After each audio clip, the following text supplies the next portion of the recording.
set the table for Real Talk TV, The Ella Johnson Show, on Facebook and YouTube. You won't regret it.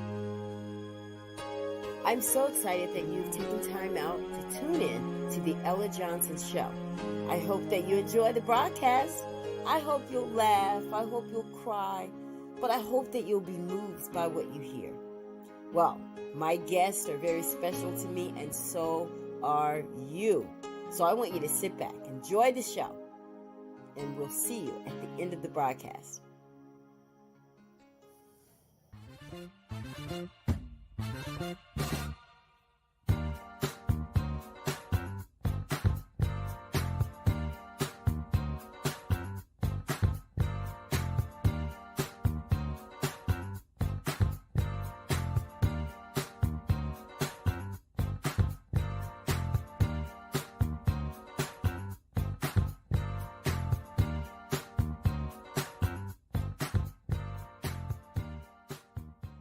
What you can become depends on what you can overcome. My children's book, Love You More, is out now. Go to Amazon and purchase it today.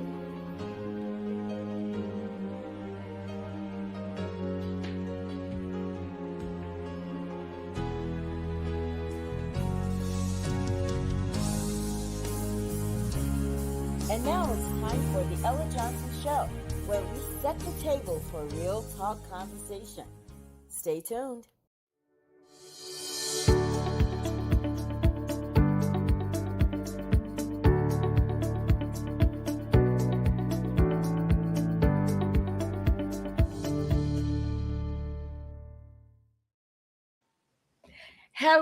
Hello, everyone. I am so excited to be back. It has been a while. It has been a while since I've been away, but like I told you guys on my last broadcast, I had this very big to-do thing where I had to represent myself in a hearing, right? To God be all the glory. But that's over, and I am back. I am back here for the Ella Johnson Show. So I want to thank all of you so much for tuning in. If you're watching from Facebook, thank you. I need you to do me a favor, though. Since you're here and you're watching on Facebook, just share it. Hit the share button, because this show tonight is like no other show I don't think that you've ever seen on the Ella Johnson Show. So you definitely want to share this broadcast. If you're watching from YouTube, I thank you. I appreciate you as well. But since you are already there, do me a favor and just subscribe to the channel. I mean, you're already there, right? I have a very special guest tonight, and she is just so cute. And her name is Ella, no lie. And she has a very special message for you. Hi, welcome to the Ella Johnson Show. Oh my gosh, I love it. I would love to bring her back every single week, because that innocence, she was beautiful. You did perfect. You did perfect. And now I told you that I have something very special for you. Now, did you hear at the beginning of my show where we talked about Love You More, my children's book? You remember? Well, you get your very own. Wow. Thank you. Yes, you get your very own book. Your mom's going to give me your address, and I'm going to send it to you, specially autographed for me, because you are my namesake. Her name is Ella May, right? I love it. Oh, I'm not Ella May. We stop at the May part, but you understand. She is Ella, and too special to me tonight. So not only are you going to get this book, Ella, but you're also going to get a $25 gift card, so you can go shopping tomorrow. Yes, mom's going to take you, and it's your very own $25, right? So that is my gift to you from the Ella Johnson Show. So I want you to enjoy. I want you to enjoy your book. And then I want you to take a picture. Mom's going to get a picture of you reading my book so she can send it. And I'll show it right here on the broadcast. Okay. But thank you. You want to say it one more time for me? Hi, welcome to the Ella Johnson Show. I love it. Guys, listen, y'all got to give it up. Got to give it up. Well, thank you so much, sweetie. Thank you. I appreciate you. You want to say bye to everybody? Bye bye. Oh, I love it. I love it, guys. Listen, if you, we didn't bet on that happening. Listen, if you are just tuning into the Ella Johnson Show, tonight we have a story that will move you to tears. We have a young woman by the name of Narkisa Barnhill. She's out of Jacksonville. She's a very young mom, and she lost her son. And tonight you're going to learn what filicide is. You're going to hear her story. If you're a mom, or if you know a mom, or you know any parent that's raising their children, first of all, I want to tell you guys, hold on to your kids, because she's going to share her story tonight, how she lost her son and what went down with that. And, y'all just got to pray with her and encourage her. But I want you to do me a favor and share the broadcast to anyone that you know as a mom, or anyone you know who is a parent that has lost a child. But she's going to share her story tonight. But like I said, our beautiful guest is Narkisa Barnhill. She is out of Jacksonville, Florida. She's right down the street from me, but she's a mom, she's an author, and she's an advocate for children. And welcome to the Ella Johnson Show, Narkisa.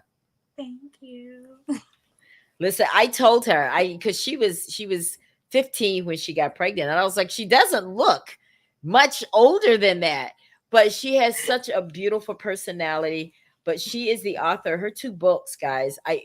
Before the show's over, I definitely want to make sure that a guest who's watching the broadcast will get one of her books tonight as a gift from the Ella Johnson Show, because we have to support one another.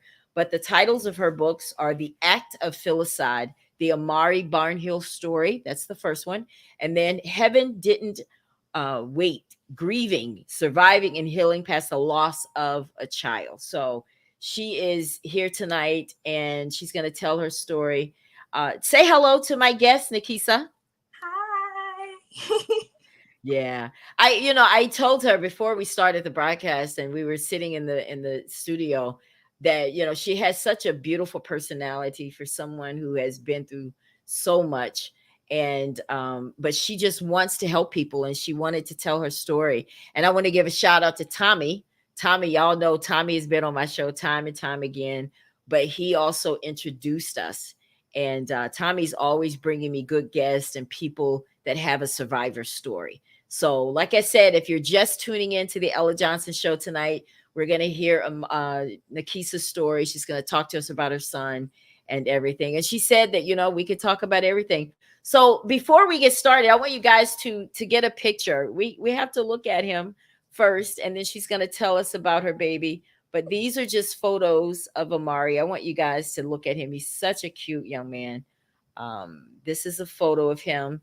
And you can get to tell us a little bit about the photos, Narkisa. Look at him. Isn't he just adorable? Oh, that smile. I looked at this picture for a while, Narkisa. He's just so cute. And she just wanted to share different photos of him for the broadcast tonight. So you guys will get an idea of who we are talking about.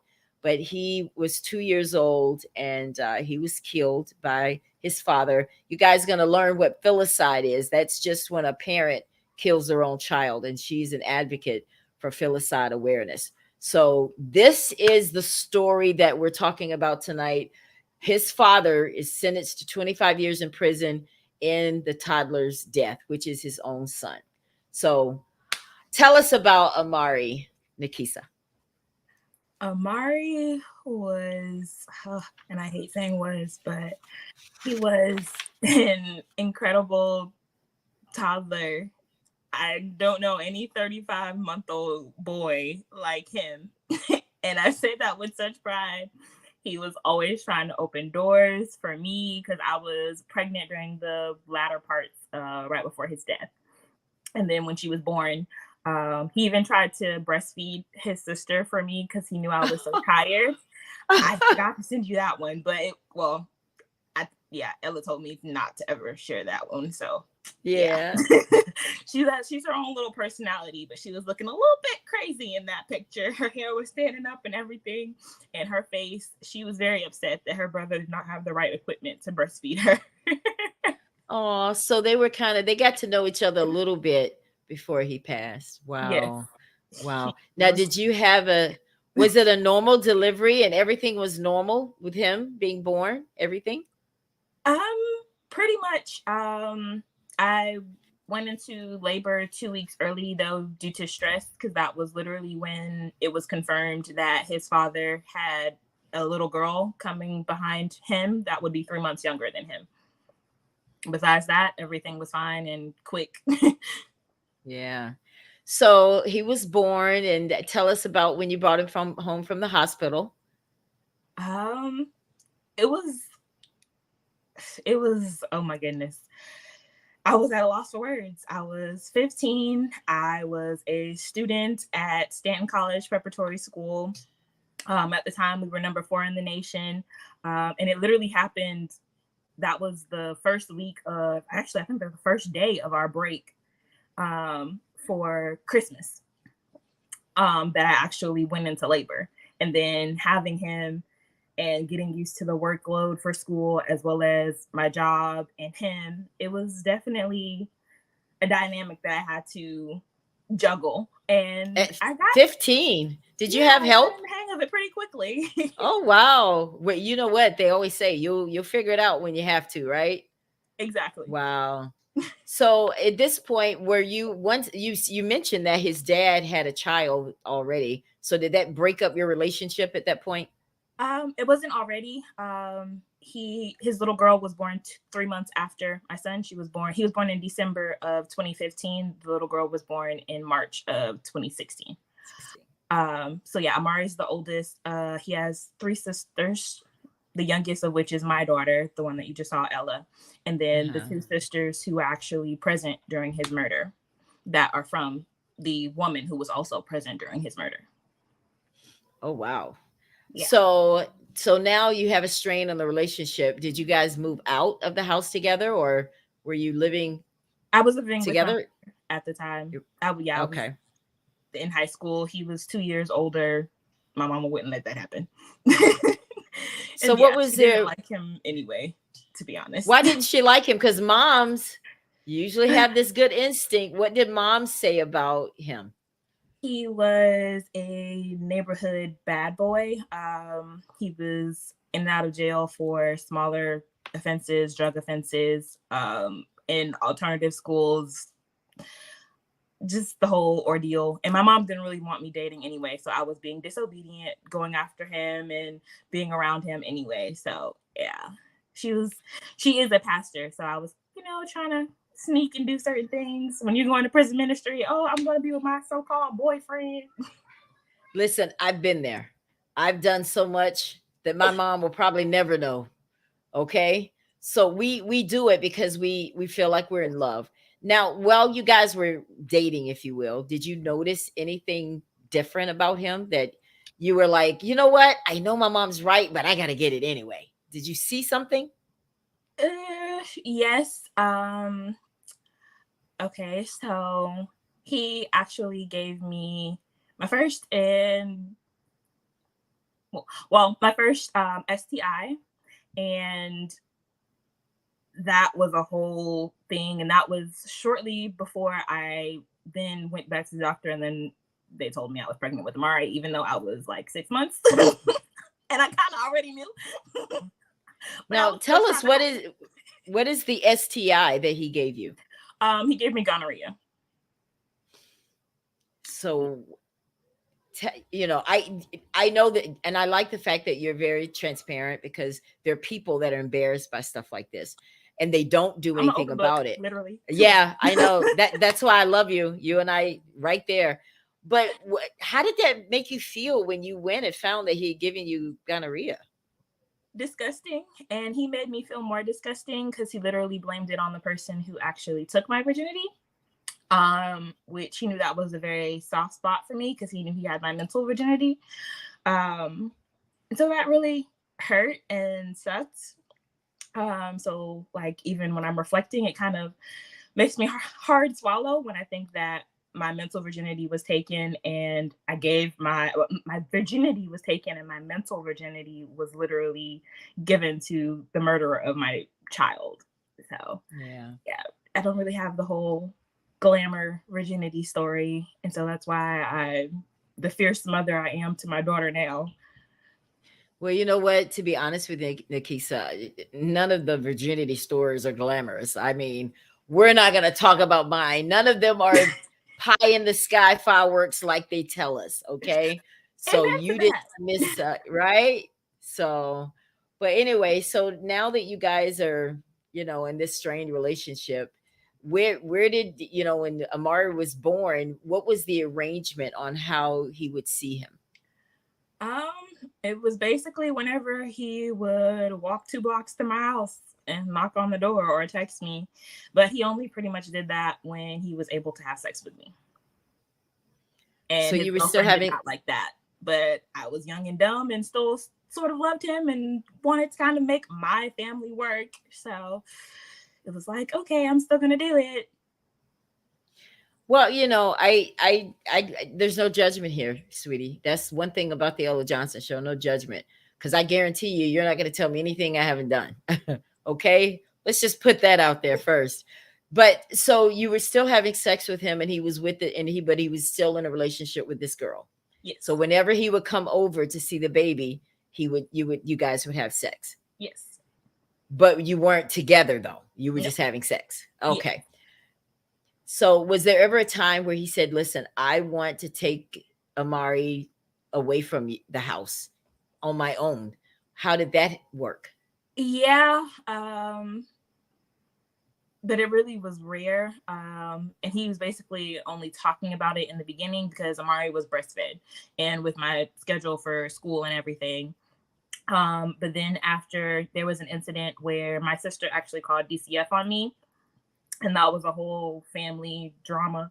But however, when they found me to be a wonderful mom, still in school, doing what I need to do, working, trying, breastfeeding, finding time to pump, all the other stuff that was going on, they gave me a blanket. I finished my classes, all of that requirement stuff, and it was short-lived.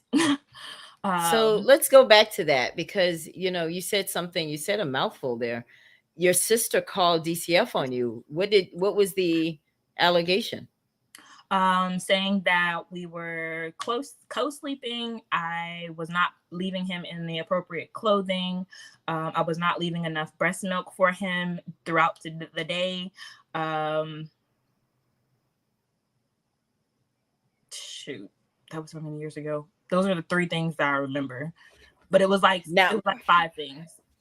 Now, I know how those cases go when you're involved with DCF. Did they put you through hell, or was it pretty quick? For my relationship with my sister, in that regard, they kept up the drama and they put me through hell, because then it was hearsay going back and forth of literally the investigator had a conversation with her, basically saying that my mother and I said pretty harsh things, basically calling her infertile, or that she wanted to take my son and didn't deserve children, and other outlandish things that we didn't actually say, which later caused a rift in our relationship. But as far as the actual guidelines of it, they were actually a saving grace, because they got him into daycare when I was having trouble trying to do that. They gave me a voucher. Yeah. They gave me actual tips that I still use to this day for raising my toddler that's 7, that's in the room. I got a blanket from them. They helped with some of my infant needs for Amari back then, and it got me into like a little group of other parents that were in the program with me at the time, and some of them were. So it actually worked it worked out for your good. I love it when it works that way. So, but you never lost Amari. They didn't remove him. You just went through that. Okay. Yes. So talk to us about this guy. We're not going to call his name, but this guy. Tell us about his relationship with Amari. How was that? He didn't have one, to be honest. None that I was aware of. And literally, I say that because the day that I dropped Amari off, which was the last day that I saw my son alive, he was kicking and screaming and saying how, "Mommy, I don't want to go." And me trying to I guess, be the bigger person, because in my mother's and my father's relationship, even though they didn't work out and they were married, they divorced, they were able to, in some ways, co-parent and still be able to get me to a certain point in life. I figured that I could be able to do that, even though he wasn't paying child support like he was supposed to, even though he was barely seeing him. When he offered and literally attacked my character on my social media, I figured, okay, maybe I am basically falling to the stereotype of the bitter baby mama. He's moved on. He has another new baby, and he wants to be able to go ahead and move on. At this point, I'm engaged to Ella's father, and I just had my little girl. So, okay, you're saying I'm being bitter and you want to see your son and don't let someone else raise your child. I'll back off. I'll let you do it. Give him the opportunity. And from November 2nd to November 11th of 2015, he was in the care of that person and that person's now ex-girlfriend, which is his baby mother and mother to his two children, his two daughters. Now, let me ask you a question. You said that Amari was kicking and screaming that day. Had Amari ever acted like that before with his dad? Not really. He was way younger. There was only 2 times total that he's ever went to his father without me being present or being in my mother's house. The first time was the incident where he was a little over 1 or right around 1, and his father returned him. And honestly, when I look back, I feel like that was his first attempt at trying to kill Amari. And that gives me chills saying that. But Amari was returned to me, and this was around his birthday. This is around December. He returned him in a tank top and shorts that didn't even actually fit him, that were from a time way before, I guess, when he saw him or had him and was around me and kept his clothes or something, because that wasn't something that I sent. So I don't even know what or where the shorts came from. But yeah, shorts and a tank top. And the weather changed, and my son literally was being lethargic, not being his happy-go-lucky, jumping everywhere, playful self. And so I decided to not go to work. And I told my mom that even if I had to walk my behind to Shands, because it was literally right up the street, if I had to walk to Shands, I would. If she wouldn't take me, somehow me and my son were going to get to the hospital, because he was not acting like he normally does.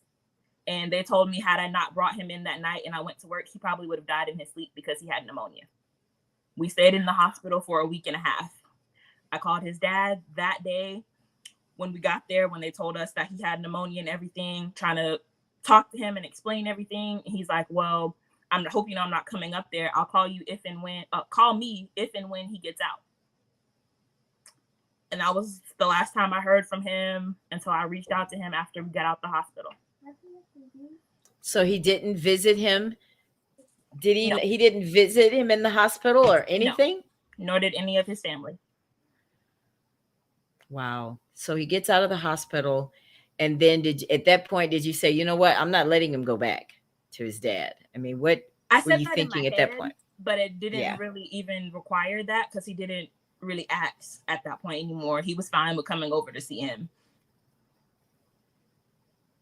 Wow. Yeah. Point. Wait, what'd you say? Cut out. How is he acting at this point, Amari? You know, he's not seeing his dad. Is he starting to act a little happier, or is he still acting sad? No, he's acting happy. I even, again, another picture I wish I would have shared or thought about to share. In the hospital, I have a picture of him with the IV thing in his arm, and he's literally smiling. Like, he was almost always smiling and exuding this happy love energy. Probably like you right now. I can imagine that he's just like his mom. Oh, so how is his relationship with your mom and your family, Amari's? Excellent. For my mom, They were two.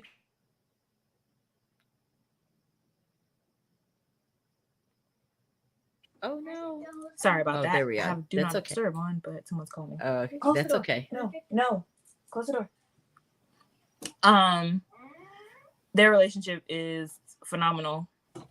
That was her first basically in-house grandchild that she got to take care of and love on and be there for. Did she like the fact that you were letting this guy see Amari, or did she tell you don't let Can him you go hear me? over there? And yes.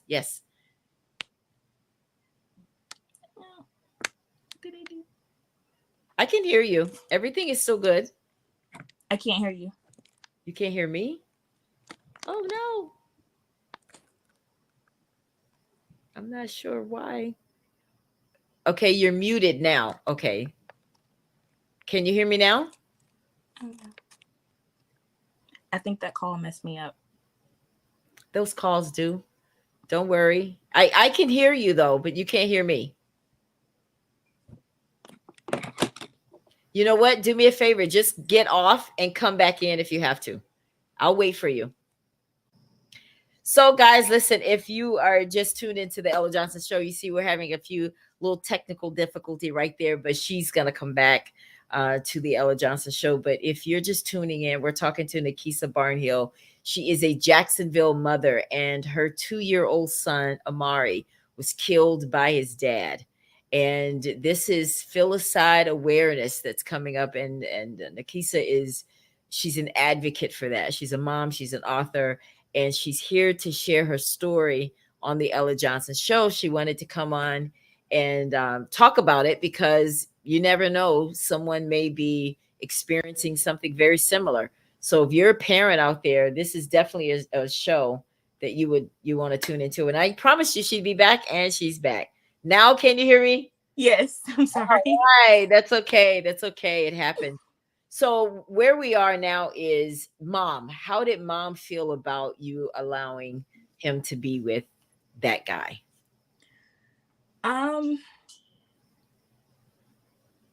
She constantly just told me to pray. In the first book, it says a mother's prayer. That's literally the prayer that she helped me form for how to pray for both my daughter and my son. And yeah, because that was all she knew how to do. She continuously got on her knees for dealing with me when I was a teen mom, for dealing with when I was being sexually active, when I wasn't really talking to her, when I was rebellious. All of that, she just took it to God. So literally that's all she knew how to give me advice to do. And I appreciate her and I thank her for that so much, because without that guidance or that foundation, I don't know where I would be, and I don't want to know. I know. I hear you. Ooh, because she got through some things dealing with my father, because my dad passed away, in 2020, and he passed away still owing my mother money and child support. And he was the second or third person I had to call and tell the news about what happened to Amari. And he was like, how dare you let him get him when he wasn't even paying child support? Oh, wow. At that point, I was grown. Ella was born. I was 19, engaged, everything. How you telling me that you still owe my mama child support and I'm grown? Right. Yeah, the pot calling the kettle black. Yeah, I hear you. True. Well, we actually have a guest tonight that's joining you here to support you in your story. And he is here. My friend Tommy. Hey, sweetheart. Yes. Finally get to see my girl in person. Now you see what I'm talking about, Ella, with that personality and that Oh my smile. gosh, I love it. It's infectious. It's She's just beautiful. crazy. I mean, the first Yeah. time I saw her on a show years back, I was just like, this girl cannot be 18, 19 years old, this mature, this well-rounded, this smart, just everything about her was special, so it's like she had to be in my network. That's family right there. That's love. Period. So are you surprised? Are you shocked, Nikisa? That Yes. Yeah, because I didn't tell you. I kind of kept that from you. You Yeah. did. Yeah, yeah. But Tommy and I Yeah. are very good friends, and he has brought a lot of people to the Ella Johnson show in his you. network. So he Thank you wanted for to this come on. networking opportunity. Like, Yeah. you're the GOAT. Hands down. Yeah. The GOAT. You hear that, Tommy? The GOAT. Oh, But Tommy is no. a sweetheart. He's helped a lot of people, and he just wanted to be here tonight to support you as you tell your story. So now, Don't do that. no, I'm sorry. You know, I gotta come on here for you, boy. I tell you, the airport was crazy today with this snow and ice, and I'm rebooking people. But I said I got to come on here and support my girl in a bag of pearls. Oh, awesome. Saw love. Saw love. I like how she greeted you. She did this. That was sweet. Mhm, I love it. yeah. Yeah. That's my So girl. I'm waiting to meet her. Facts. yeah. So now, Nikisa, your mom is giving you advice, but there's something that happened that caused you to say, you know what, I'm gonna allow him to get him. I want you to take us to that day and talk to us about when he called, how he asked to get Amari, and what transpired that day that led up to him getting him. Okay, so like I kind of briefly mentioned, there was incidents on my social media, on my Facebook, where him and his then girlfriend, they had a shared Facebook page. And so they came onto my social media and saw that I had shared my close friend Caleb a picture of him being with Amari playing in the front yard of my mother's house. And he literally went off. He was going off in comments, calling me bees, whores, stupid, how dare I, bitter baby mama, illiterate a-hole, just anything that he could think of, anything they could think of. They were literally trying to bash my character, saying I'm withholding him, anything, saying I'm basically trying to be the picture perfect angel, but I'm a devil in disguise, just anything. And so it was a lot, because that was actually just a flashback photo, because that was from when I actually lived with my mother. At that time, I was living on my own in an apartment with my then fiance, pregnant with my daughter, and Amari had his own room. Me and my fiance had our room, whole little thing. And so it was baffling how that made him so mad. But literally with that, that was about a month and a half after Ella's father left to go to basic training. And so he started, referring to Ella's father, his career. He started his military career. And with that, I was feeling depressed, alone, kind of overwhelmed, just confused, trying to work after having a newborn, going back to college, because I had basically left in the middle of exams once Amari had the pneumonia situation, and I hadn't went back, and I was attempting to start back once I gave birth to Ella. And I was just like, okay, so he's having all this energy saying that I'm the one that's withholding him at this point. Okay, at this point, you have 2 little girls, you have a girlfriend, that's a stable situation from the outside looking in. So, okay, you want to have your boy be a little picture perfect family for the moments. Okay, cool, we can have that. I'm all right with that. You did help me make him. I can share our child. Right. So what was it? I don't even think he had my other number at the time. So I had to reach out to him for messaging him like, okay, I get it. You're angry. You're all over my message and page and post. So what's your contact number? Let's work it out so that you can get him. And so we set it up to be around the time frame of his middle sister, her birthday, which she was, I believe, about to turn 1. because her birthday is November 22nd. Her brother was murdered 11 days before her birthday. In front, well, it's not in front of her, but literally in the household or in the apartment with her. It was a lot of give and take, more so give on my part. He was requiring that I sent a bunch of his clothes. I sent the material to wash him, rags, toothbrush, everything that basically, if you think about it for a healthy co-parent situation, that the co-parent should already have in place. I was just thinking the same thing. Yeah, but okay. Yeah. And he was requiring that all of that be on me. Toys, backpack, car seat, all of that. So I'm just like, okay. Biting the bullet, thinking that, all right, this is what it takes. I'm a boy mom. We're going to figure it out. It is what it is. So I'm just like, all right, do all of that. Then literally that day, going to Walmart in front of a bunch of cameras. And I'd say this now because hindsight's always 2020. And I'm so grateful for this. To get the remaining items that I didn't have or didn't have enough at my house for him to last for the time frame when he's with his dad, because it's supposed to be with his dad for 2.5 weeks. So went to Walmart, purchasing the other items that I didn't have or didn't have enough of to send him over there, packing it up in the rest of his bag, as well as I had my little cousins, which were kind of like his sister cousins. They were with us for the photographs of him in the black shirt. That was actually, we had group photos as well as individual photos. And I didn't want to share those kids because, you know, they're other people's kids. I don't want to cause no issues, but even though they're family.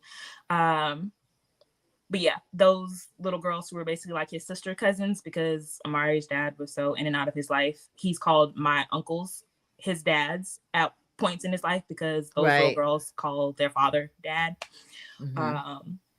And their bond was so crazy. Because literally it's Amani and Yisrael. Amani is 2 years older than Amari, and 4 years, Yisrael is 4 years older than Amari. So I had them like all around the same time. Well, I had Amari, and then his birth was all around the same time as my family. And with their relationship, what did we do that day? It was some event. It was like going to the movies or something that we did all together right before he left. And so they were with me when I went to go to Walmart as well.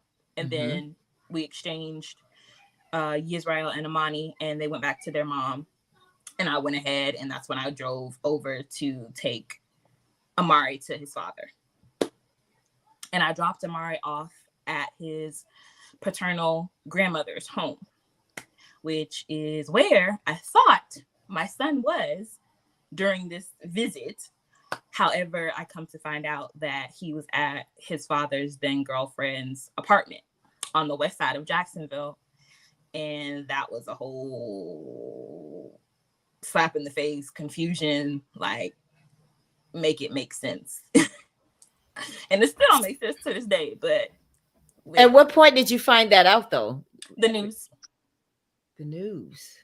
Oh, because my family members, I actually broke it to people on my Facebook about Amari passing away shortly after I woke up from fainting from fighting murderer's sister. So take us back to you dropped him off at the paternal grandmother's house. And how was Amari when you dropped him off? He was kicking and screaming. He did not want to go. And I literally boohoo cried when I got back in the car. And my mother just looked at me and was like, you know, you have to pray. And I was like, but that's not him. Like I don't understand why he's acting like that. And she's like, you just have to pray. And so I'm just like, okay. So then me and her say a prayer, and mind you, my daughter's in her infant car seat in the back Right. seat. And I'm just like, we say a silent prayer. And then that was like the slowest drive away from I'm Griffin sure. Street I've ever done. I'm sure.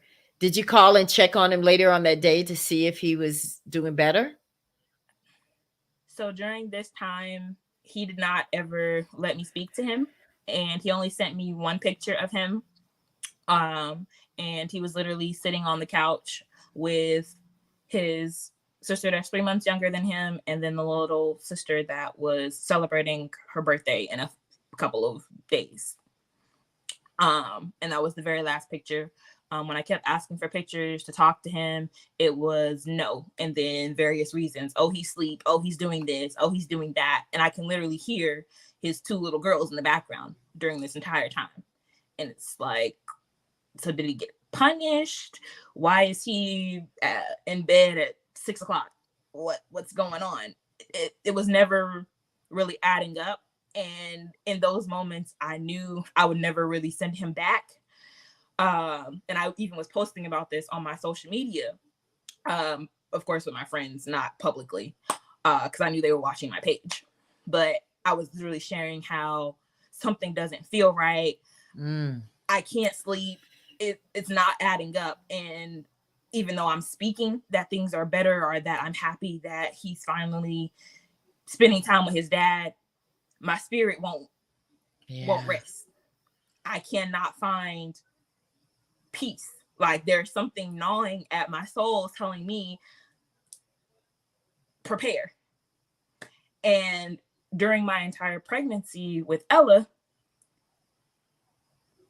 it was extremely foreshadowing, because I actually have the gift of being a seer, where God gives me dreams that I have to interpret, as well as some that are just plain out clear.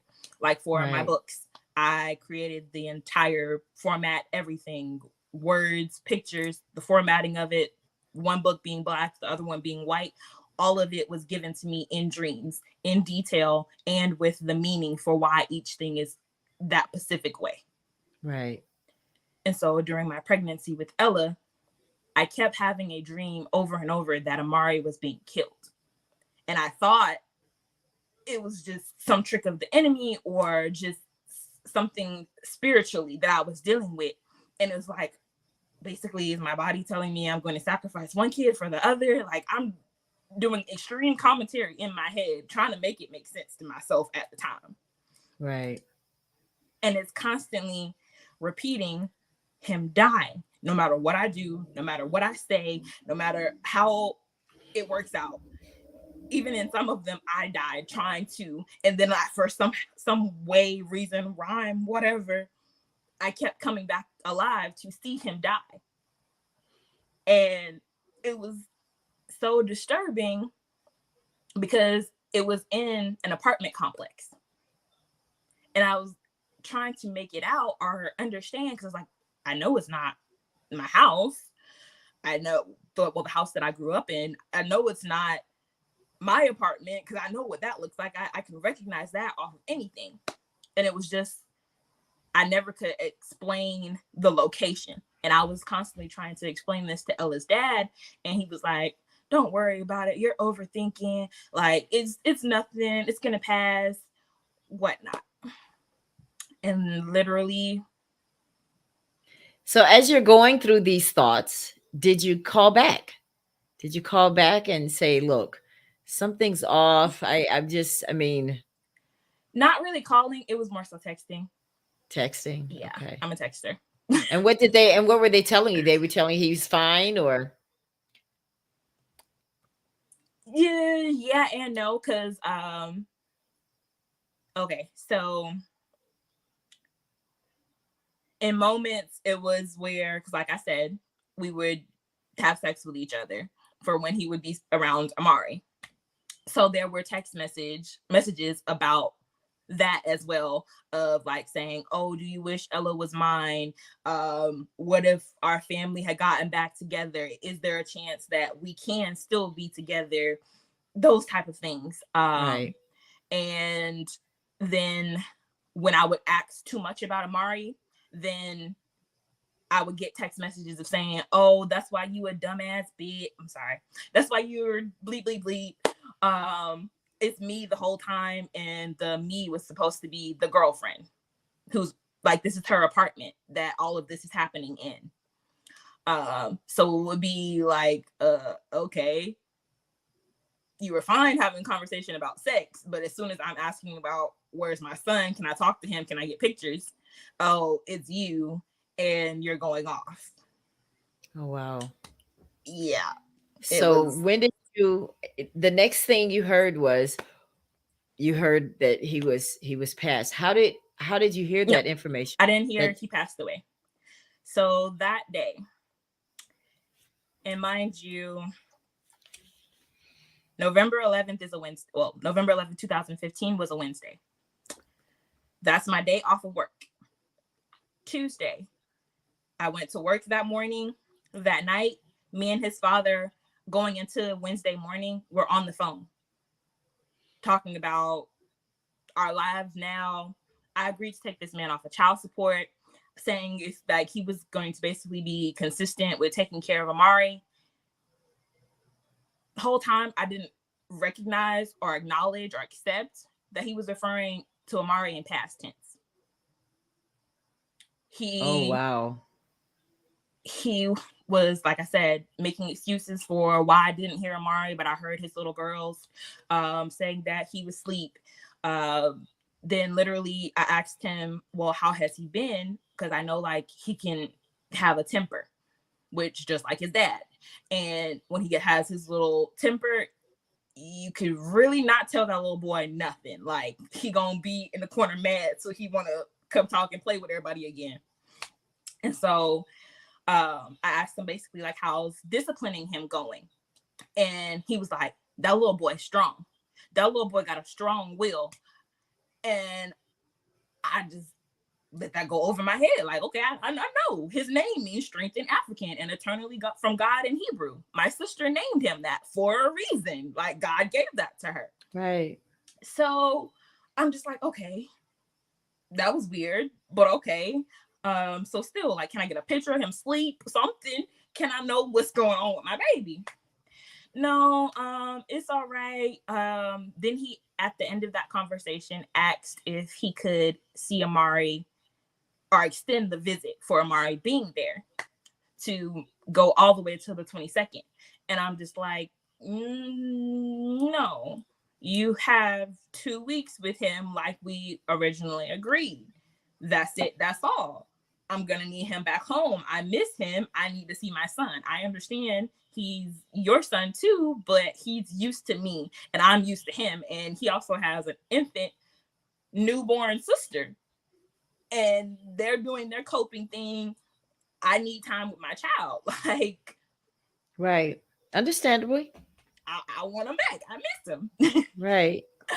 And whew, of course, that conversation ended with him like, man, all right, he'll be back. Whole time, Amari would never be back. So fast forward to about, I'd say 4 or 5 hours later, he calls me back.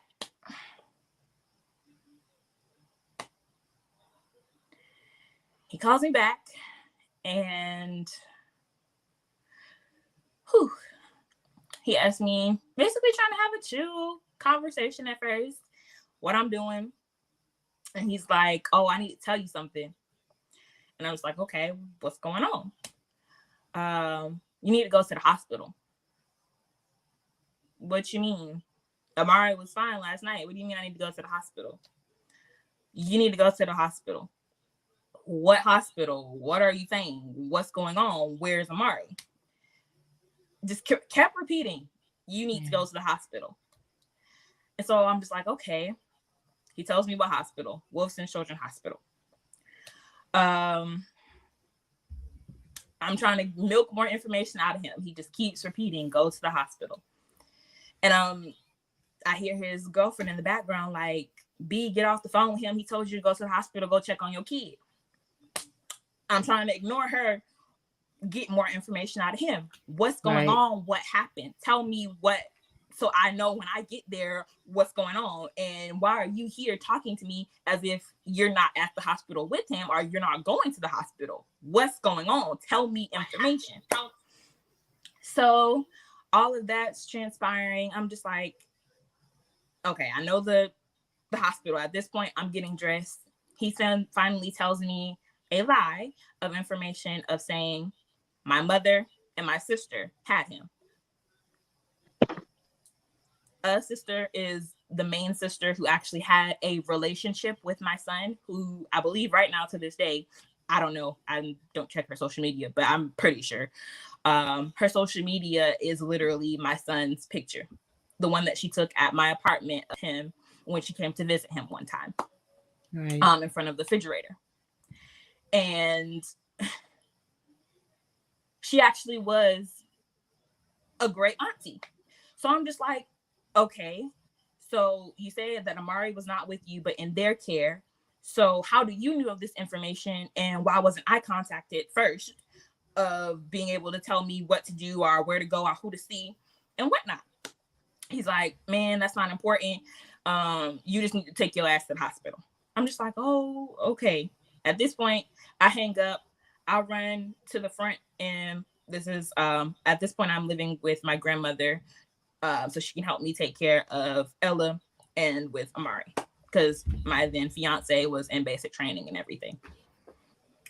So I'm running, waking everybody up. I need a ride to the hospital. I can't take myself right now. I'm panicking, freaking out. I don't know what to do. Can you please come on? And so my uncle, my mom, and who else? No, my uncle, my mom, and Ella. We got in the car, went to the hospital. I didn't even wait for the car to stop. I hopped out when they were basically trying to like do the loop to go to parking. Yeah. And hopped out, ran inside, saying, okay, I'm here. I'm Amari Barnhill's mother. What's going on? Please tell me where my son is. I need to see him. I need to figure out, did his father come with him in the hospital? I mean, in the ambulance? What's going on? They're telling me, okay, be calm. All right, we're just gonna have you sit back here. And so they don't have me sit in the main waiting area. They have me sit behind the plexiglass, basically in between the main back and their little check-in area of where they do like little emergency visits or whatever for children. So I'm sitting in, it's about 5 rows of chairs. I'm sitting and shaking, trying to figure out what's going on, waiting for my mom to come into the hospital. At that point, my uncle basically left because he was like, okay, they're not really telling you nothing, so I'm just gonna wait till we find out something. So finally, my mom comes in holding my daughter in a car seat. At the same time of them walking in, his sister also walks in, the aunt that has the relationship with my son, the aunt who his dad literally just said Amari was with. So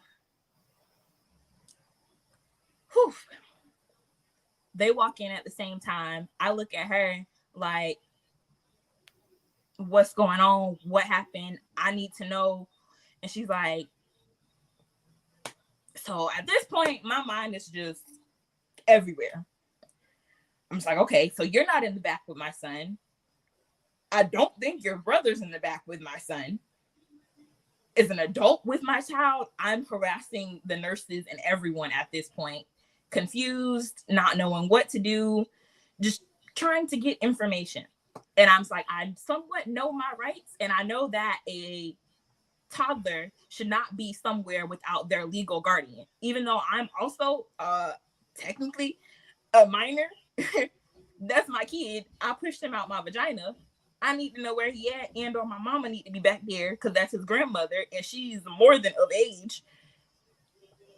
And we need to figure something out so we can get information about this little boy. Right.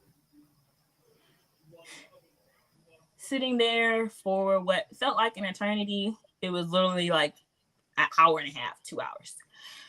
And then they were like, we would like to speak to you now. During this whole 2 hour wait, me and the aunt were literally sitting there crying together. I don't even know why I was crying, but I was crying and she was crying. So I'm just looking at her crying. I'm just like, okay, I need to really cry because I don't know if she crying. Do I need to prepare myself for something? What's going on? So there's like, okay, we can talk to you now. They pull me into the little room where they do like the emergency checkups or whatever, that has one door in on this side and one door to go out to the actual general seating area and the exit. So he's like, would you like to sit down? Neither one of us say no, but we both say no. And he's like, just tell us what's going on. Right after I say, just tell us what's going on, the sister, the aunt, what comes out of her mouth next was, is he alive? Stop the record, scratch everything. What the bleep did you just say? I look at her completely confused and angry and like, you didn't say that. You didn't just say those words in that order, referring to my son, your nephew, a 35-month-old little boy, Amari Rayshawn Barnhill. I look at the nurse. Time stood still, I promise you. I bet. That nurse could not form the words. He couldn't even look me in my eye. As soon as I looked him in his eyes, he dropped his head and shook his head no. I let out a scream I didn't know could come from my body. And I saw red because they look alike. All of their family looks alike. So, all right, sister, he ain't here. I don't got no answers. Last thing I heard from out his mouth was that you had my son. How does a happy, whole, life-filled toddler turn from that to cold, lifeless, and dead in the matter of November 2nd to November 11th? And November the 11th is also my sister's birthday, who named my brother. And at this point, I don't have a relationship with my sister because of this whole DCF thing. Right. So it's just like a whole bunch going on in my head. Like, this little boy brought our family so close together, and then this little boy also is a reason why my family is being torn apart from the inside. And so I'm just like, okay, process this situation. Your brother just said my child was with you. I asked you first, Rip, what happened? You talking about you don't know, but the first questions out of your mouth is he dead? So are you trying to basically check to see y'all did the job? It didn't add up to me. I was making every type of possibility that was bad in my head. And so I fought her. I did. I grabbed a little gurney tray, hit her in the head. Was swinging on her. My mom literally had to come in the room, and mind you, she's holding the car seat that holds my infant, my newborn, Ella, in the car seat. Walking in the room, what's going on? Because she heard me scream. And she sees me fighting the sister now. She's like, what's going on?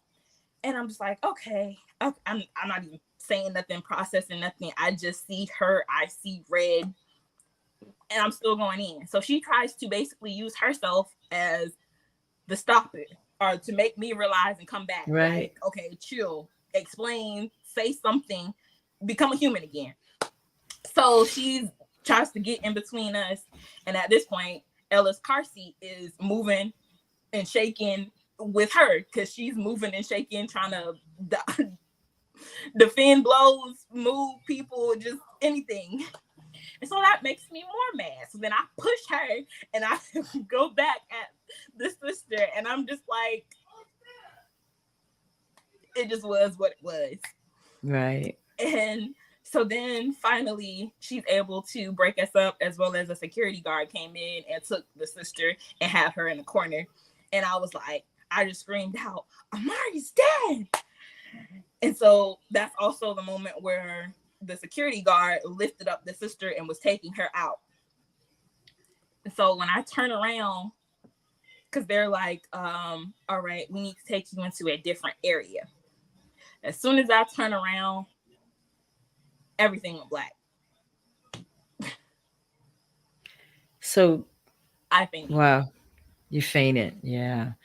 Tommy, what do you think about where she's so far in the story? What do you think about all of this? I mean, this is kind of Jesus. I mean, it still has the same effect on me since I heard it 5, 6 years ago. I really hate that she had to go through that, and for her to be so strong as she is now, it's like, man, I don't even know if I could have dealt with something like that. Yeah, no, I hear you. I haven't even, got to be a part of my daughter's lives the way I wanted to do it. And I felt like they were dead because I don't get to see them every day and know who they are, that sort of thing. But to have them there and then have them taken away that quickly, that's a kind of pain I can't even fathom. I know. I can only imagine what you were feeling, Nikisa. So describe the moment when they finally allowed you to go see him. What did you see? Oh, shoot, I snorted. Okay, so this is about to be another heartbreaking blow and an unexpected thing. So they told me that day, like, Amari passed, posted it on social media. Then people start texting. My mom was texting me, everything. Then my mom had to literally call my grandma, who was on the road coming back from South Carolina. And my grandma almost crashed. When I'm having to break the news to everybody on social media, they're like, oh, this is a game. That's not funny. I'm just like, y'all must not know me. I would never joke like this. This is serious. Right. So then people started basically trying to be Inspector Gadget, or basically investigating to be like, okay, that's not normal. How did Amari go from, Amari to saying he did? So everybody's red flags were up. They immediately started texting like missing kids, stories that were on the news, like, is this him? Is this about Amari? Because they haven't released the name yet officially, and stuff like that. So then in the room that I'm in, they have stories going on the news or whatever.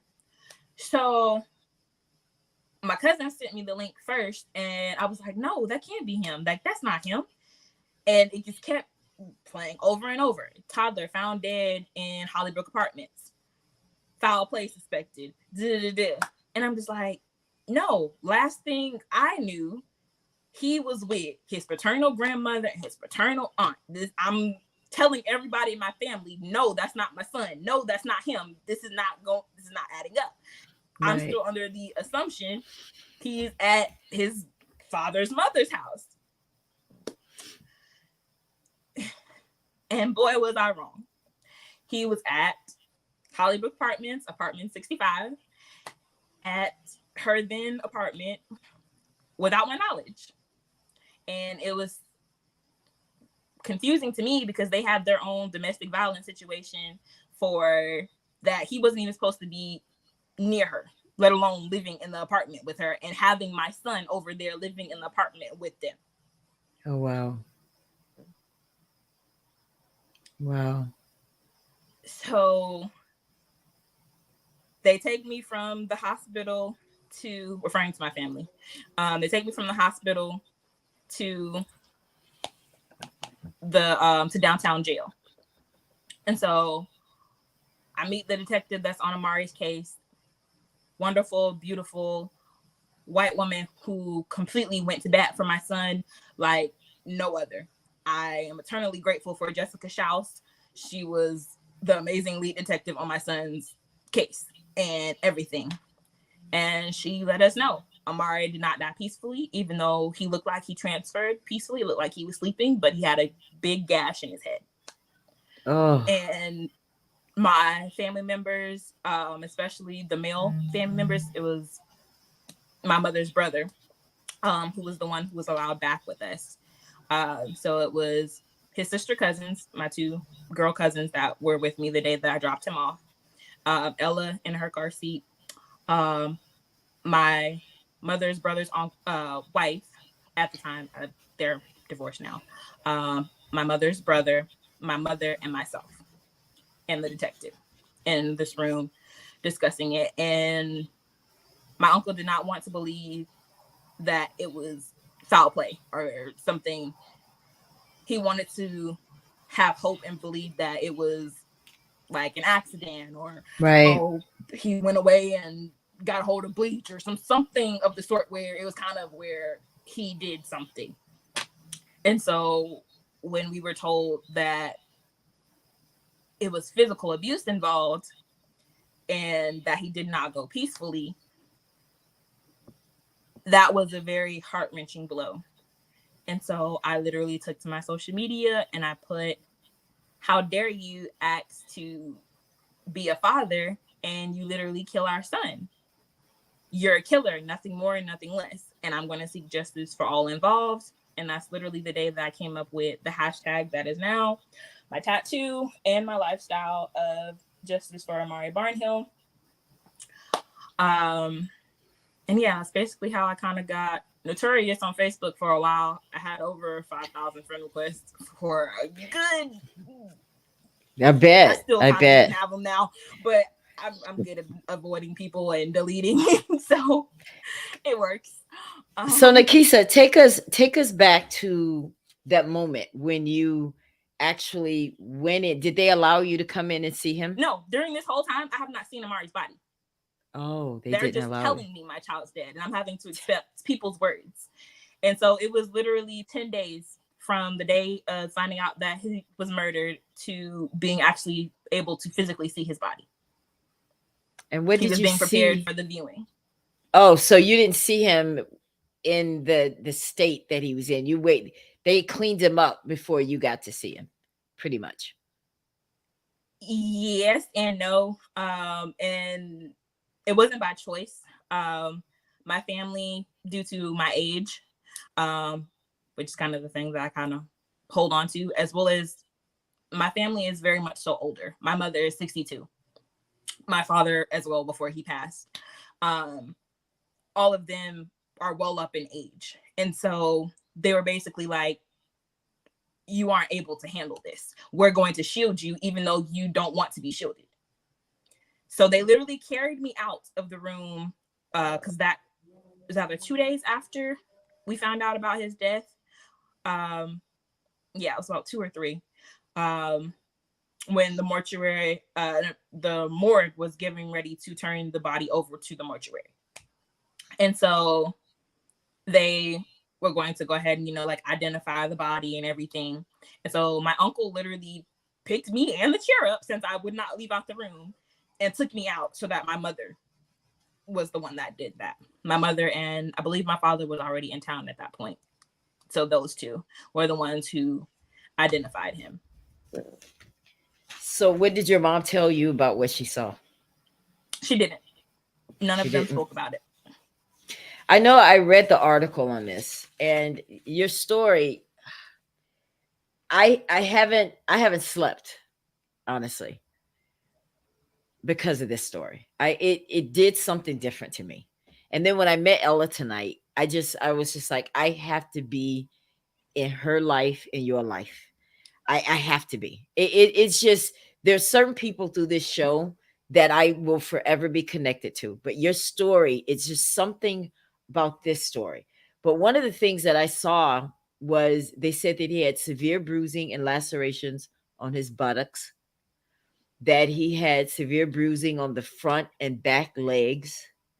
He had bruising on the left side of his face and his ear, and severe lacerations on his head. Yes. Cause of his death was blunt force trauma. Yes. And during the time frame of not being able to see him, I was still being investigated at this point. I went to go look for the documents. My family didn't know, and probably are going to learn about this through watching this. I went and got the medical records from the hospital. I was running around trying to figure out what I needed to do, who I needed to see, and I got the medical records for myself to look at it black and white, because at the time, the paternal side was coming up with their own theories, saying that I did it or I beat him before. And it's just like, what? You're just because I said on my personal Facebook what I said, the media and all of his family immediately hated me, cut me off, said that they will never forgive me. I'm an evil bitch in their eyes, and fuck me. Because of what? So, I missed something. Because of the day that I made that post about Amari's father. Saying what was the post? What is for all involved and calling him a murderer? They were saying they could never forgive me. So I was there anything wrong with that, Tommy? Tommy, is there anything wrong with that? Everything's wrong with that. She's just stating facts, but people don't like to hear the truth. That's the problem. People want to sugarcoat stuff and sweep it on the road, but if he a murderer, he a murderer. That's all it is to it. Flat out. Had he admitted to any wrongdoing at this point? And that's what they hold on to. Because even to this day, even when he accepted the plea bargain because the 25 until getting out in 2039, he got that and the 10 years probation for accepting a plea deal. They don't recognize or accept or say anything about that because they always constantly still say, oh, he's coming home soon. No, he has to fill the terms of his plea agreement. And then in 2039, he has the opportunity to be a free man. So he basically agreed to second-degree murder. Mm-hmm. To drop the charges of child abuse, child neglect, reckless child endangerment, and the minor other charges of violating his probation for his domestic stuff with the other woman. Did he ever have a conversation with you and say, I'm sorry? No. Never. Anybody? Has anyone involved in this? Never. And the sister, literally last year, the end of last year, she saw my mother in a store, which thankfully I've never seen any of them since. But she saw my mother in a store, and the other sisters were also with her. But she was harassing my mother and yelling at her in public, calling her out of her name and everything. Thankfully, I was out of town, so I only heard about this well after the fact. But yeah, that was a whole like. Do we know what happened? I mean, we know the after effects of what happened to Amari. I mean, obviously, he was severely beaten. Do we know why? Do we know anything about what happened in that house? Honestly, no. I basically have my own assumptions, but he's never told me any actual reason, and he gave several excuses to the first responders. But since then, he has been completely mute. What kind of excuses? He said that Amari had seizures, and him basically having a seizure on the floor explained all the bruises, a lie. He said that, what was the other one? The family, I don't know if he said this or not, but the family through social media had said that I had beaten him before, and then he beat him once, and then he was just unresponsive.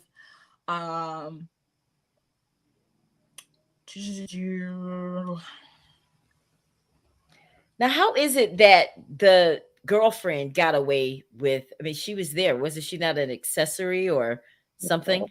Still don't understand that. She was also the person who called 911.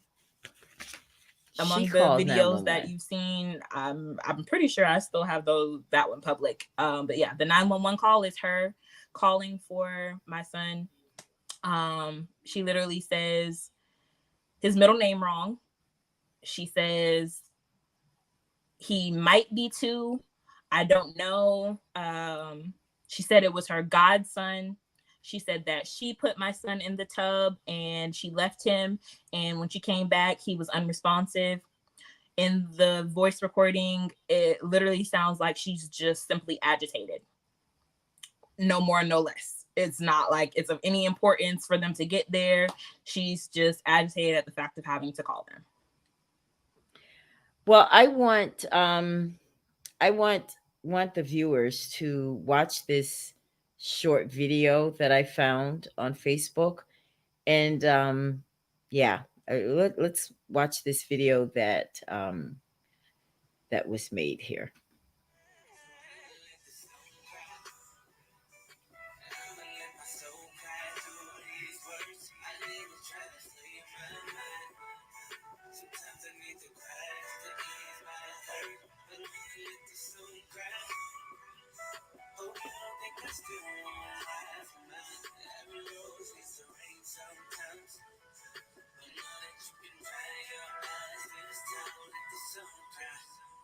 What am I supposed to do? Hold it all together when I think of you. When in my heart I'm thinking you will go too soon. May you rest in peace, yet I can't sleep. That's my point of view. Got me in a state of mind, I'm so confused. Rain, raindrops so that I can go. So what am I to do? I can't hold back these tears. Let me cry.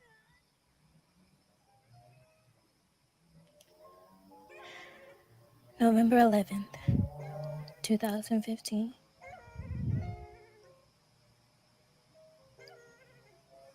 The day my life drastically changed.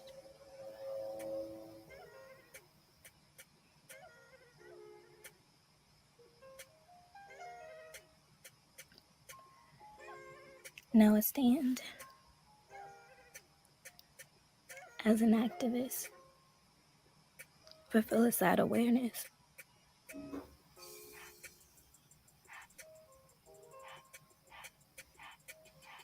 My pain behind the graphic photos is in the book. My book.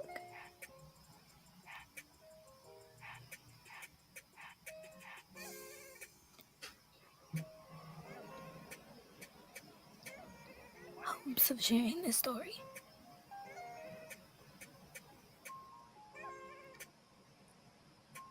To save a baby since I couldn't save mine.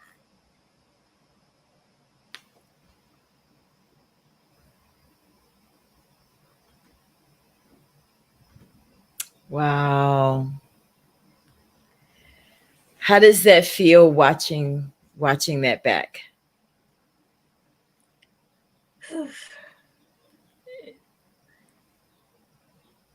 It sparks that fieriness in me, and it makes me feel like I'm still not doing enough. No, I think Tommy, what do you have to say? I mean, you have filicide awareness that you created. I saw that you're part of an organization where you're speaking out. You managed to be a part of a gathering of people at the Capitol for victims here in Florida. No, you're doing quite a bit, you know, and you're still grieving. It's your baby, you know. And I read somewhere where one of the things that happened to you that triggered you to have an emotional breakdown was when a young child was tugging on you at the airport, and he was lost from his mom and you helped him. Why was that a trigger for you? It was days after bearing my son, and I was heavily at that point going through my stage of bargaining. I wanted Amari back. I was not accepting that this was my reality. It's like, he was still a little boy. I'm waiting for him to come back. Like, he's gonna walk back in that door at my grandmother's house. Somehow, some way, somehow, my toddler is gonna find his way back home and just come back to me. And I was praying every single day that this wasn't my reality, that I wasn't waking up in this nightmare every day. I wasn't the person who literally just lost her child, her entire support system or half support system or whatever of the father's side, everyone in moments. I was not 19 raising a 2-month-old, her father in a whole nother country in Japan, thinking everything's normal and barely having contact with him and dealing with this, raising his kid, expecting to be a mom, be an employee, be a person after this situation. And honestly, it was more so hurtful that with those prayers, I was saying, whatever way that you can bring him back to me, I don't care. If he could be brain dead, I could take care of him.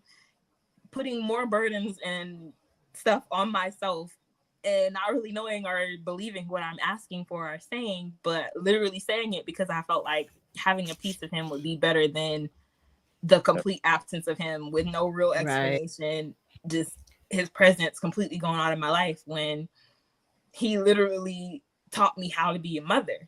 He's my firstborn child, my trial and error kid. Like, I was supposed to, I had my expectations to grow old with him. Like, we were supposed to experience my 20-somethings together, and he's getting up to be like 15, and hey, like, you're as tall as me, my boy. You gonna be a NFL or sports or a writer like your mom. All these dreams that I fantasized in my head, and walking him down the aisle or seeing him with my grandkids, having my last name continue to live on. They had, both my children have my last name. They're that important to me. Like, if you show that you possibly won't be there, it's all right, because I'm gonna be there 100%, just like my mama was with me. It's no problems, sir. Like, you're an option. You choose, or you choose to stay or you choose to go. And so at that point, seeing that little boy, my grief, it blurred my vision to me fantasizing that a little boy was Amari. And so literally in a public place, I'm hoping and dreaming that my son comes back to me at work out of nowhere, where you literally have to go through security, show a ticket, because I'm working behind, like, right before you go get on your airplane. I'm at my workplace. My son don't even really know I work here. I started this job the day after, 2 days before he went to his father. So, like, I haven't taken him to my job or anything. And this little boy's behind, what do you call it, TSA. And at this part of the airport, saying and thinking I'm his mama. Okay, well, I know you work in some mysterious ways, but not like this. So I quickly had to snap back and be like, okay, this is not Amari. Calm yourself down.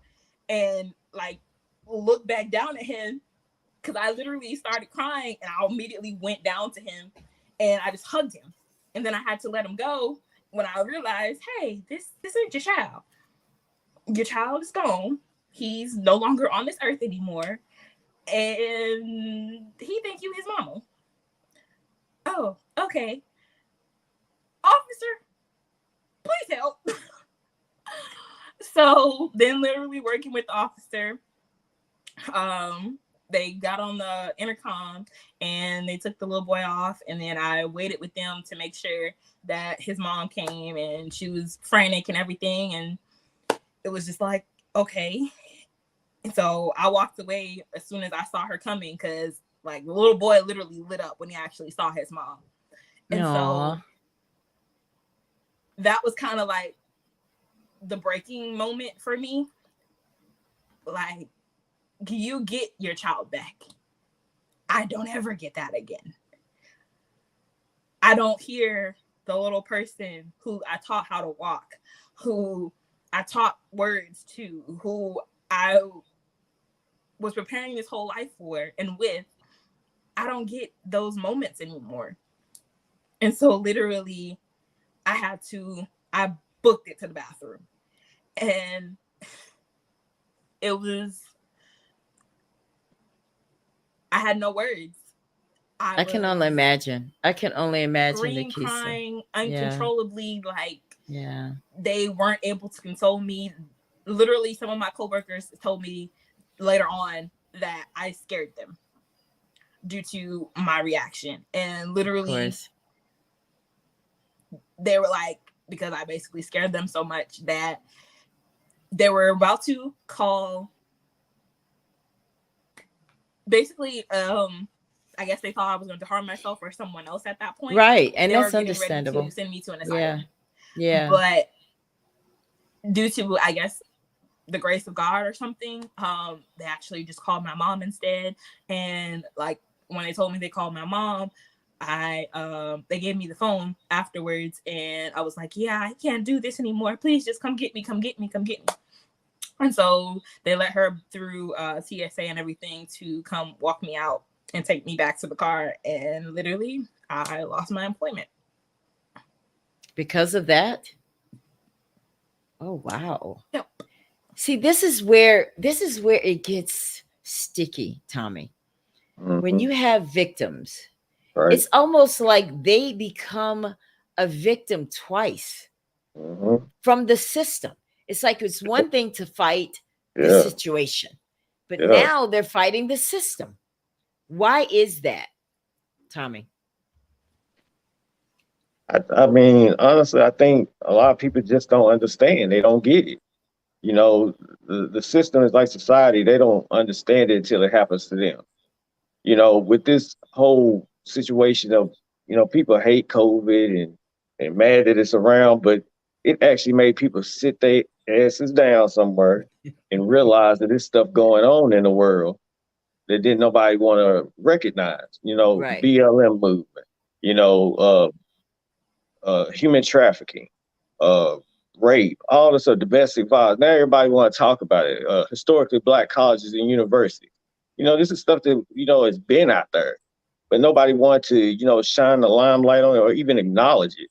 You know, they talk about George Floyd, but, you know, forget about Emmett Till, Marcus Garvey. You know, this stuff has been going on. So it's like, you know, they want to sit here and they know these people are victims or have been victimized, but you know, they'd rather shun it off or hide it than to put it out there and acknowledge it.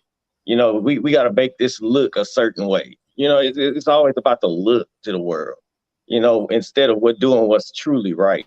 And it's sad, you know, that's the same thing with domestic violence. You know, they sit here, you know, like my situation. You sit here, you've been abused, you go to the courts, the judge laughs at you, the attorneys laugh at you, the cops laugh at you. So who's on your side? And then if you take the law into your own hands, then they gonna throw you in there. They gonna bury you under the jail. Yeah. You know what I'm saying? It's like, but where were you at when I was telling you this is what was going on? Like for my sister, the princess here, where were you at when you knew this kind of stuff was already going on? You know, she's been victimized. She at work. You should know, hey man, let me have some compassion. Let me have some empathy for this woman. I'm telling you. And do something. Help us spread awareness. Help her out financially. Help her get the mental health that she needs to deal with it. But you know, like I said, society don't think like that. People don't think like that until it happens to them, and it's too late. And it's too late. So what kinds of for everything to be changed immediately after it happens to them? Yeah. Oh yeah. They in an uproar then. So what were some of those things that you went through, Nikisa, that you saw that were just like, you know what? I can't believe we're dealing with this here in Florida. What were those things for you? Because Florida is something else. We are always in the news, right, Tommy? For something. Yeah, y'all stand. You know, I call Florida. That's my cousin state to Texas, because y'all be on the same stuff we be on. Y'all true. It is true. Yeah, it's true. There's always something to fight here. There's so much injustice. So what tell us about some of those things that you experienced and what you did about it, Nikisa.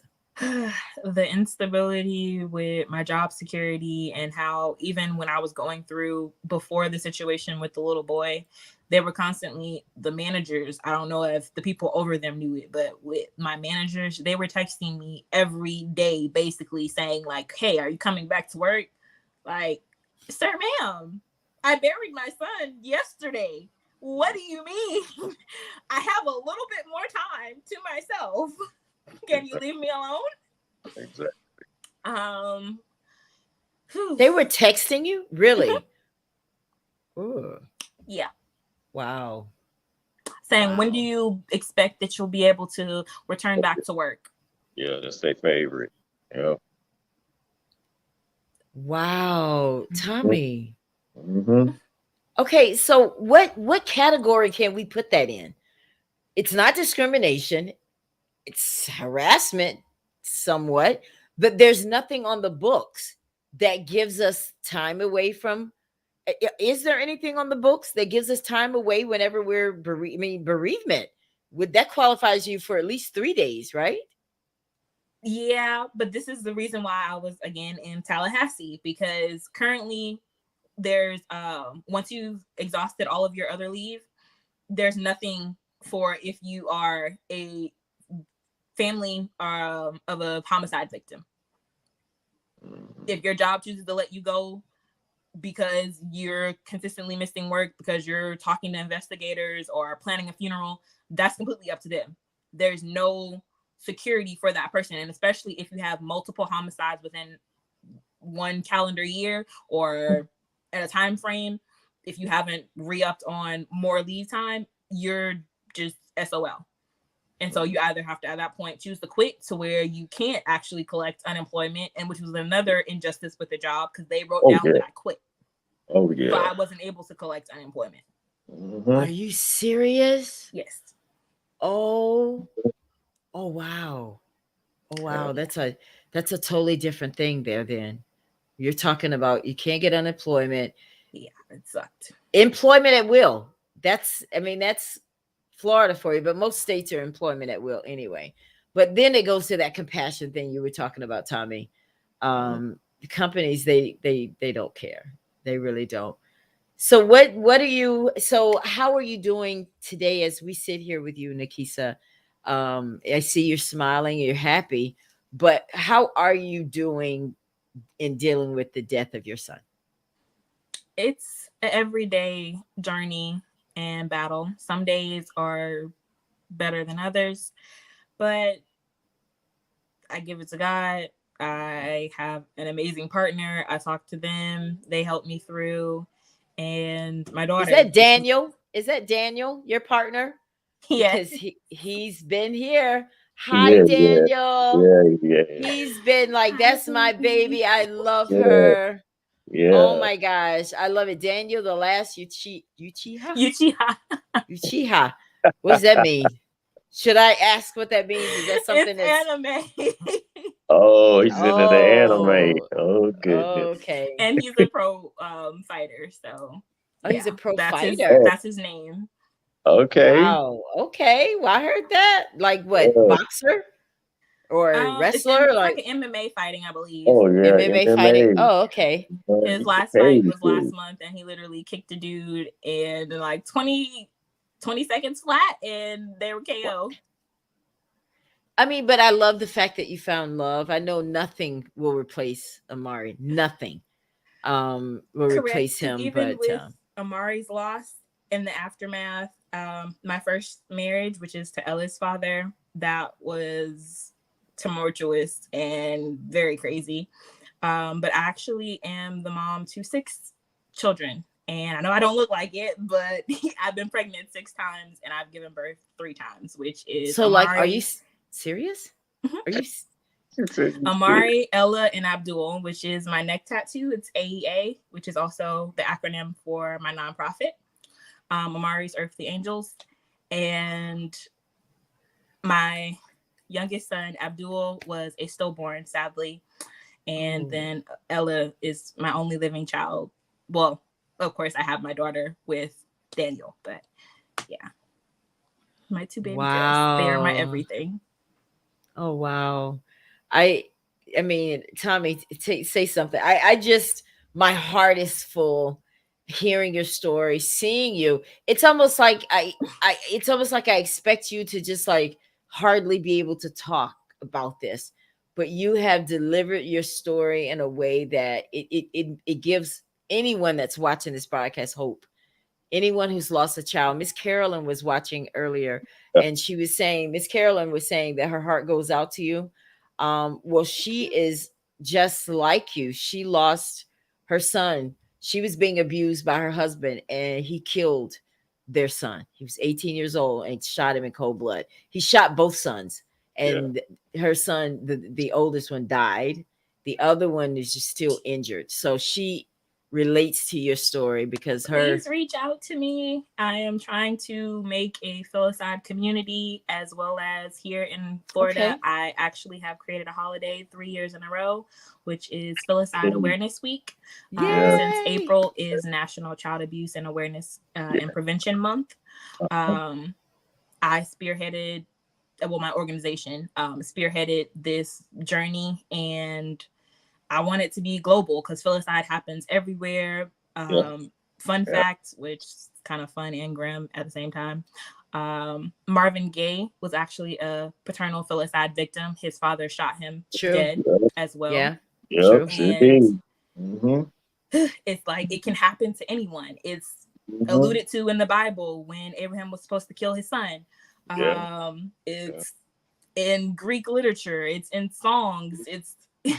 It's everywhere. It happens no matter what economic background, racial background, anything. And some cases happen completely out of nowhere where everyone's like, whoa, we didn't know that. Yeah. Yeah. So what month have you set this aside? In April, you said? Yes.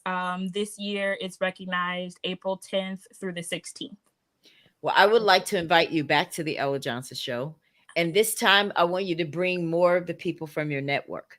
Okay. If you have people that want to come on and share their stories, Tommy knows we did an entire week of domestic violence survivors. We had so many, we were doing like 2 and 3 a night.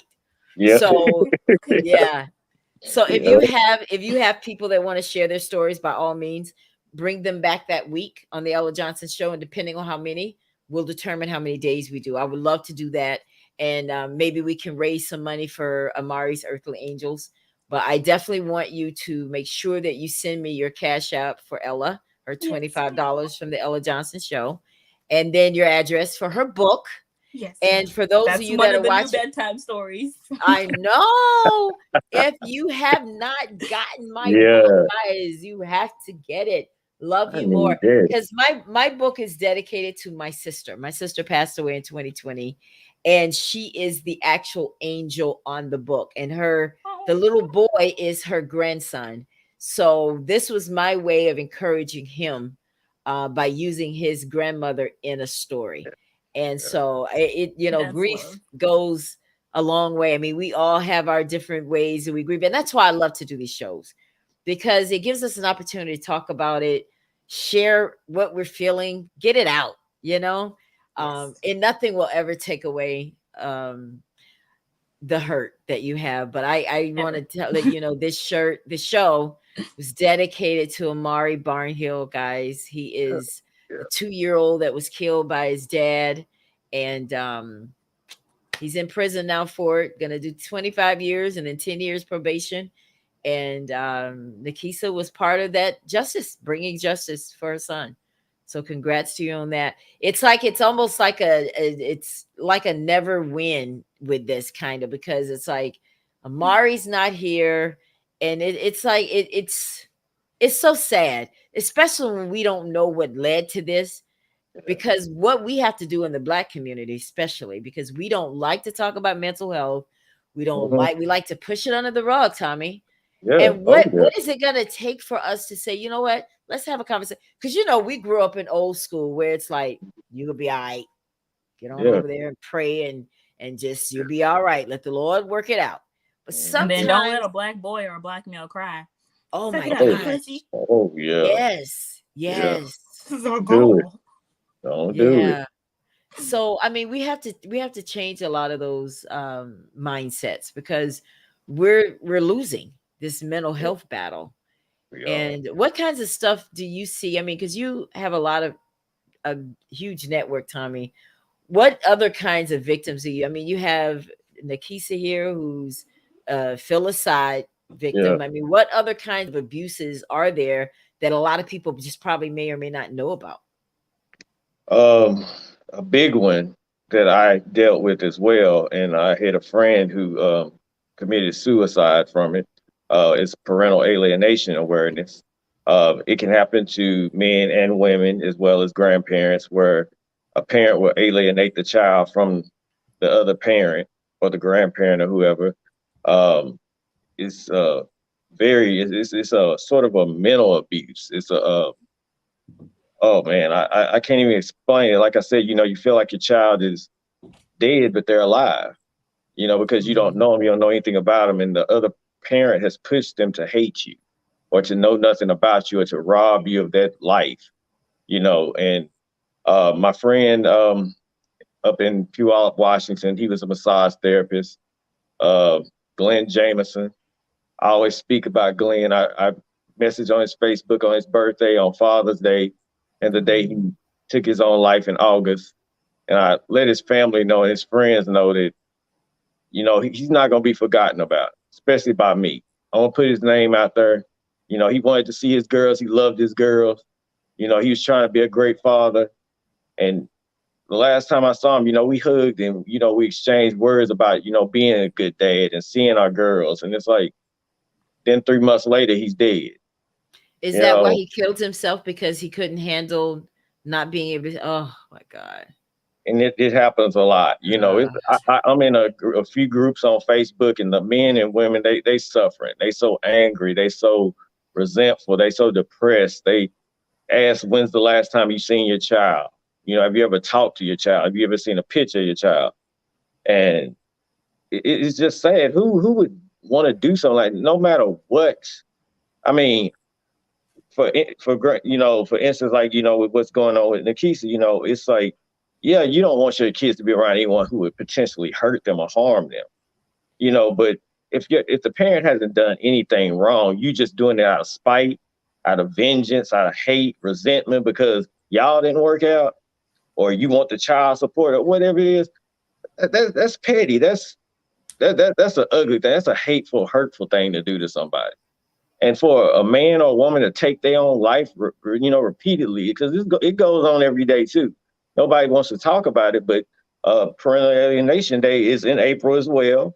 The ribbon color is blue and green. It's also one in October because they actually have a time for it in Canada, Australia, the UK, because everybody's trying to get it out there. These people are suffering all across the continents with this foolishness. In the courtrooms, the judges, the attorneys, they're not doing anything.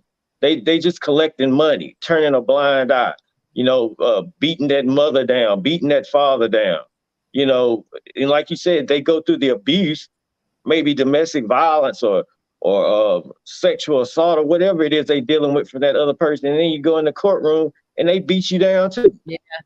They take everything from you. They take they take everything from you. They take your money, they take your mental sanity, they just tear you down to the lowest turn. So, people don't have anything to go to except for suicide awareness. But it's like you said, there's so many different types of abuses. I deal with domestic violence mainly, but, parental alienation is under there. Filicide awareness is under there. We got suicide awareness under there, mental abuse. You got human trafficking, acid awareness, gun violence awareness. All of these people that I deal with in the network that's on my Facebook and my social media, they've all been abused in some kind of way with domestic violence, but they also have these other tiers. They have so many ribbons, like Miss Nikisa, and we have so many ribbons. So we all in the same fight because we're all under that same umbrella. Domestic violence might have brought us together, but there's other stuff in here that we're all dealing with, and yeah, I mean, it's just stuff they need to start to recognize, the things that are really important, and humanity is a big thing. People need to start having more humanity. Like I said, Yes. empathy, Yes. sympathy. You know, you ain't got Yes. to feel sorry for nobody. Nobody's asking for no pity party. Just have some empathy. Be a human. You know, just the same way y'all feel. You know, humanity and sympathy for these pets and animals and dogs and stuff. Come on, man. Let's feel it for the people. We Shit. have gotten so far away from the way things were. Yeah. I don't know what drove that wedge between humanity, this humanity you're talking about, and where we are. Because Mhm, there was a time when I grew up in Alabama, okay? mhm. And there was a time if you didn't Yeah. have something for a cake, instead of them giving you butter for your cake, they'd give you a cake. Right? Well, you know what, Miss Cora, just go on here, babe. I baked this red velvet cake. Just go ahead. Okay. You know what I'm saying? But I'm Pass just it saying on. we've got. I know, right? I'm hungry. That was probably not a good example because I do No, love red that way. velvet cake. I love it. What? Now you gonna get me to talking about food, Tommy? But I mean, I'm That's just my saying though favorite. that we have gotten so far away from where we Right? need to be as a society. Because to Right. hear that someone had to kill take their life because they weren't able to see their child, that's going too far, women. When we play these games, because at the end of the day, the child is the one that's suffering. Suffers. And that's why I applaud you, Nikisa, because you were trying to be that parent that says, you know what? I know I love Amari, but I want to share him with his dad. He's showing Yeah. an interest in seeing his son. So I hope you don't ever feel guilty about. Even with my current situation for Ella, like I said, it was a very bitter, bad situation with Ella's father. Mhm. I'm going to be, again, candid. This man is still legally my husband. His girlfriend has filed for us to have 3 divorces in 3 different states. We've been going through this divorce process for almost 3 years. I tried to make it work in January of last year by literally flying to see him, and because he's active duty military. Being young, dumb, full of cum, and him still being I haven't heard that in a long time now. Yeah. Wait a minute. Wait a minute, Tommy. I haven't heard that in a long. She said young, dumb, and full of cum. Yeah. I It's haven't been a heard. Now minute. you took me back there, I Nikisa. told you my parents up in age now. You did say that. Yeah, Ooh-wee. yeah, that That's was the okay. change. All right, go ahead. You can So continue. yeah, being that as well as being still legally married, because Florida doesn't recognize separation. So being still legally married, I flew to him and he started telling me sweet nothings like, we're gonna rekindle, we're gonna go to therapy, we're gonna fix our family, everything. Okay, so I know you've been with this girl that you've been seeing for a while. Okay, you know, I was out here trying to date people and whatnot. All right. You saying we're gonna move on, we're gonna move forward? I literally broke up with the person that tried to propose to me in order to go try to fix my marriage. So go do all that, go out there. He's telling me the sweet nothings.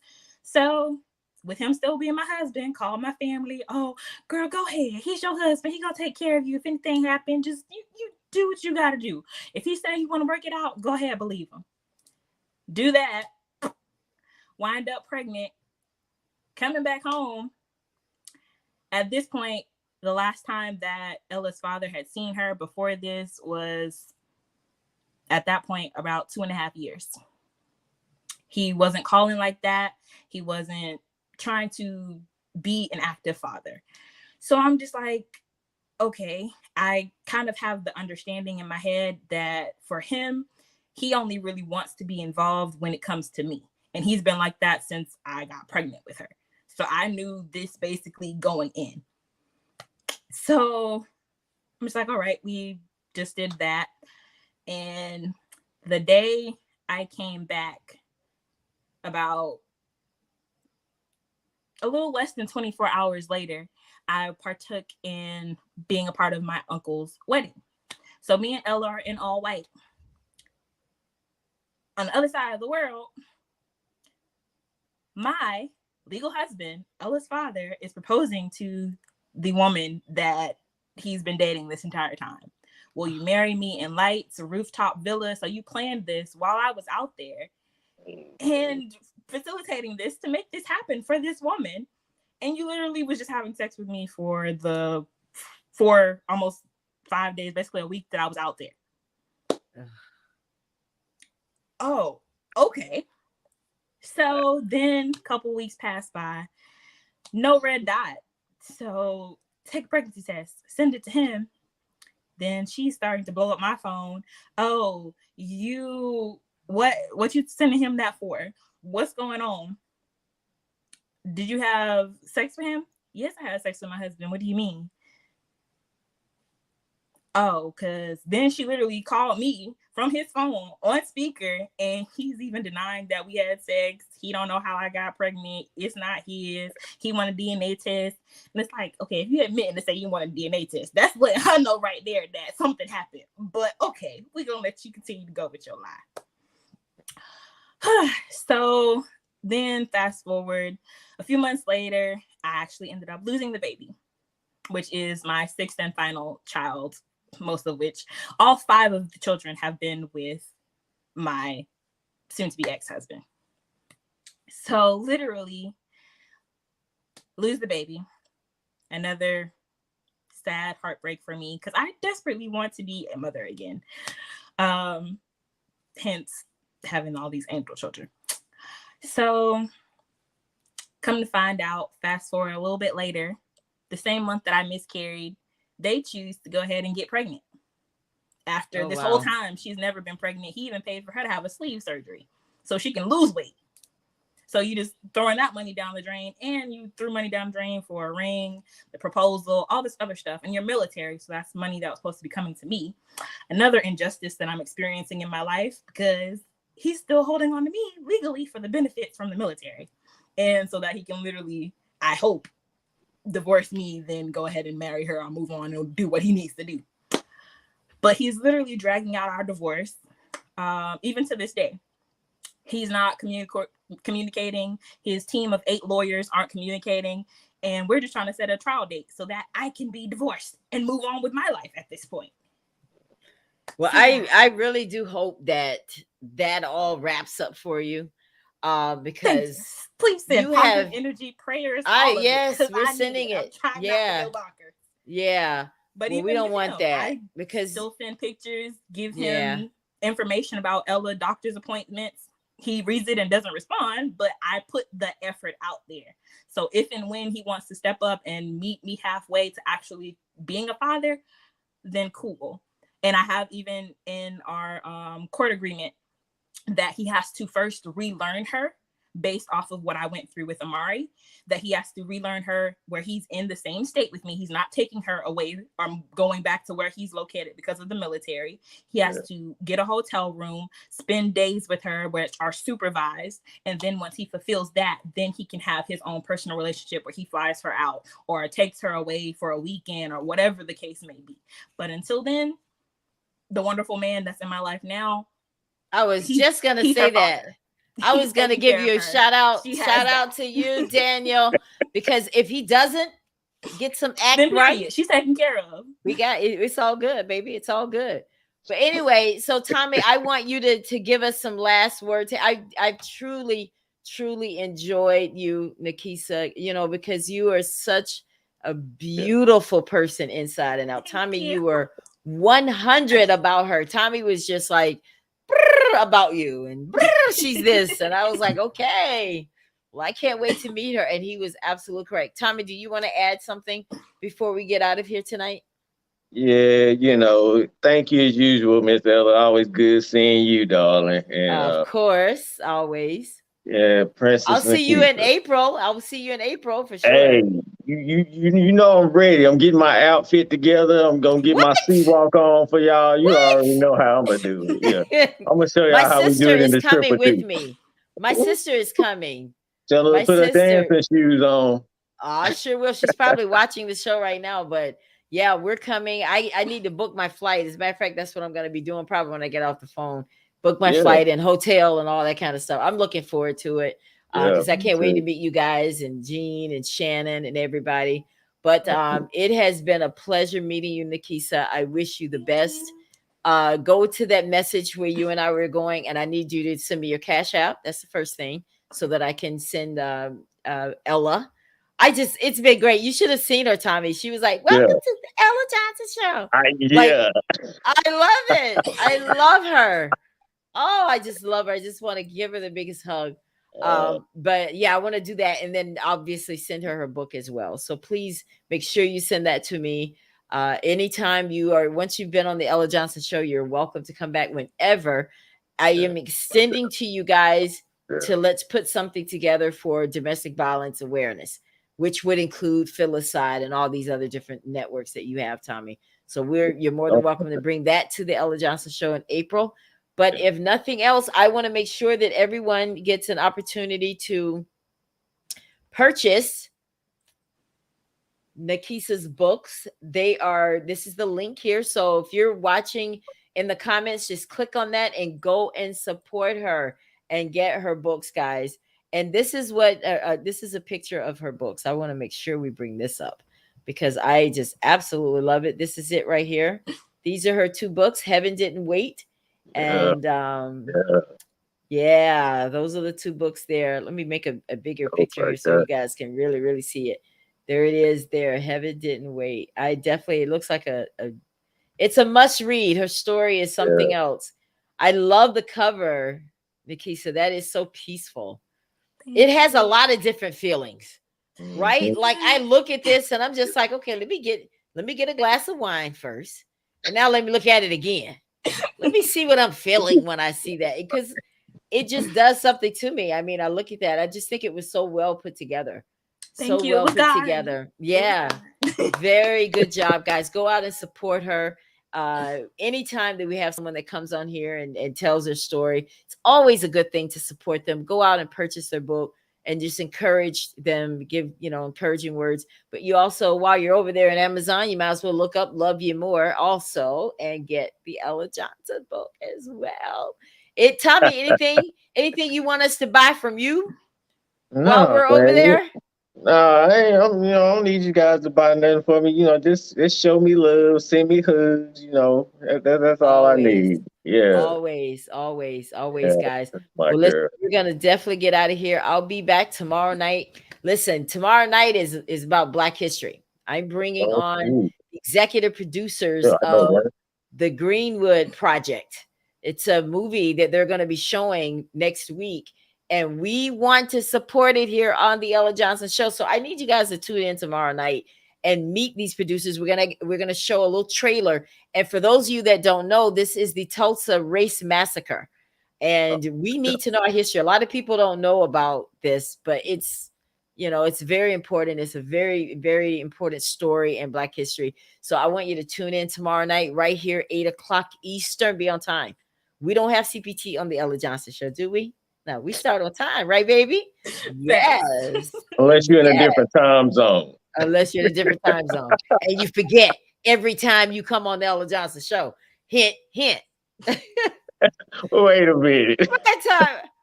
I'm like, Tommy, how many times you been on the Ella Johnson Show? We don't have the same time, baby.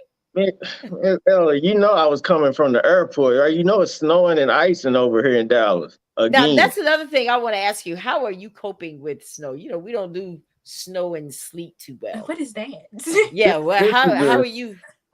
Man, this is the second time in 2 weeks. It's been in the 80s, and then it's going to start snowing and icing. So I tried to get out to the car. I'm up there sea walking, ice skating to the car and going on, trying to defrost for 3 hours. I said, man, I'm too old. I'm 40 years old, man. I don't need to be out here slipping and sliding and going on, Yeah, Tommy, you have to wear the right stuff when it's snowing and stuff. I got all the earmuffs, the gloves, the scarves. You see my knit cap? I'm already representing Dallas and Texas. I keep it all on. I keep layers, double socks, everything my mama taught me, but it's freezing over here. They done canceled all the flights since they got me rebooking people at the airport. I said, man, I'm about to go home. Really? I mean, because I had on the AC here in Orlando. Like I have it on now, the AC, because it's hot. We did 2 days ago. Oh wow! It was 83 degrees to snow.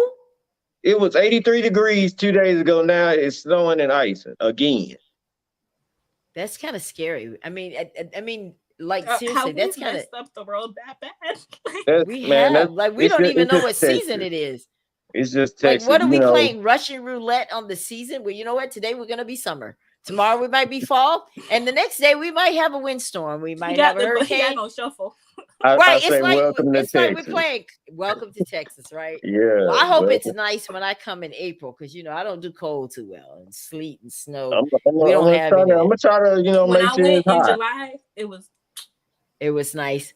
Well, Tommy, I'm looking forward to a good time. So you're gonna have to show me your city when I get there. I'm talking the You best want to see the restaurants. good, the bad, the ugly, right? I 'Cause want to I'm- see it all. I want to go to the great restaurants. I want to go dancing.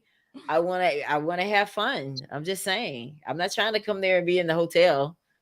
You Oh, know, you're gonna be in the hotel. You know, I show you around here. You just gotta be ready for it. You know, Triple D is a different kind of city. whatever. I don't think you guys got anything I can't handle. Triple D, I done told you it's a Triple D. Better watch out. Nikisa, you better tell her. I know you know about over there in Duval County.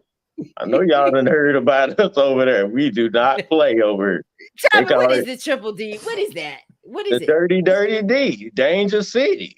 You know, Dallas, Texas. Just the dirty Dallas, Texas. You know, put a dollar sign at the end of it. You know, put that O in there because we all about the money. Hit Lick City. You know, Hit they Lick call City, all oh my kind of God. stuff. Yeah. Ask some boys in Houston about us. I'll tell you. Well, I have a friend in Houston. I'm gonna ask him. I'm gonna ask him what's up. Yeah, they don't want to come up here. Uh-oh. Oh, that's a whole different story, right? Yeah, it's a Well, whole listen, different guys. story.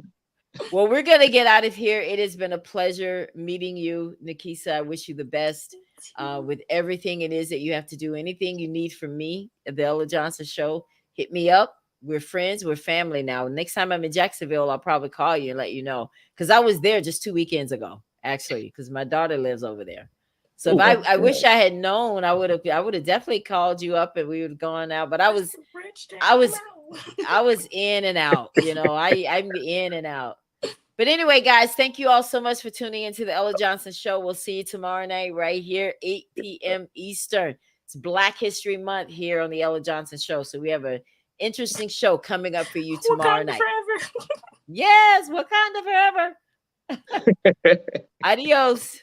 If you would like to be a guest on the Ella Johnson Show, simply send an email to theellajohnsonshow@gmail.com or just send a text message to 407-334-6997.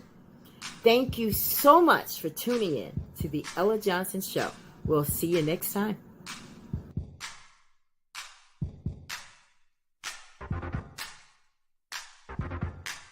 Thanks for tuning in to the Ella Johnson Show.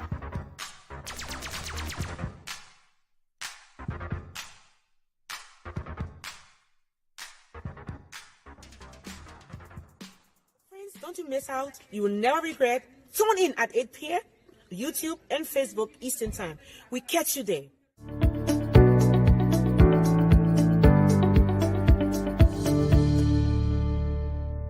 Ella Johnson Show!